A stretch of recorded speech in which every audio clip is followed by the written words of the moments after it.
بسم اللہ الرحمن الرحیم۔ السلام علیکم ورحمۃ اللہ وبرکاتہ۔ معزز سامعین و ناظرین، پیش خدمت ہے زکوٰۃ کورس کے سلسلے میں ایک اہم مسئلہ۔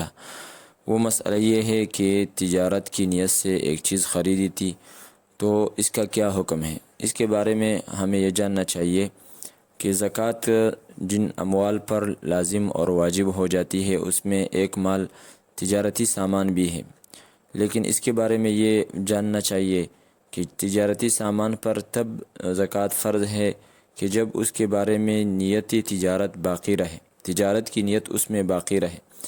لہٰذا ایک چیز کو اگر آپ نے خریدا ہے، جیسے گھر ہو گیا یا مثال کے طور پر گاڑی ہو گئی، اس کو آپ نے تجارت کی نیت سے خریدا ہے لیکن اس کے بارے میں یہ نیت تبدیل ہو گئی۔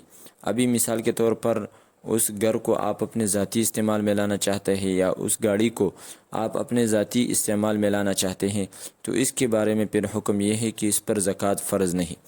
یہی حکم اس گھر اور اس گاڑی بس وغیرہ کا ہے کہ جس کو آپ نے تجارت کی نیت سے خریدا تھا لیکن اس کے بارے میں پھر آپ کی نیت تبدیل ہو گئی اور آپ نے اس چیز کو کسی شخص کو کرایہ پر دے دیا۔ گھر ہے تو کرایہ پر دے دیا، گاڑی ہے اور اس کو کرایہ پر دے دیا، تو اس میں بھی پھر زکوٰۃ فرض نہیں۔ ہاں، اس کے بارے میں حکم یہ ہے کہ اس سے حاصل ہونے والا جو کرایہ ہے، جو آمدنی ہے، پھر اس کرایہ اور اس آمدنی پر زکوٰۃ فرض ہے۔ وہ اس کے اپنے شرائط ہے، اگر وہ پیسے نصاب تک پہنچتے ہوں تو پھر اس پر زکوٰۃ لازم اور فرض ہے۔ اسی طرح آپ نے ایک چیز کو خریدا لیکن خریدتے وقت آپ کی نیت تجارت کی نیت پختہ نہیں تھی۔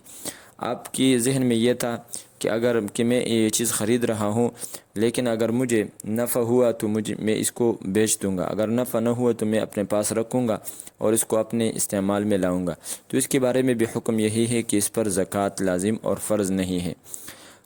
اسی طرح ایک چیز کو آپ نے تجارت کی نیت ہی سے خریدا ہے لیکن ابھی تک آپ کا اس چیز پر قبضہ نہیں آیا اور اس سلسلے میں سال گزر گیا، تو پھر بھی آپ پر زکوٰۃ واجب نہیں ہوتی۔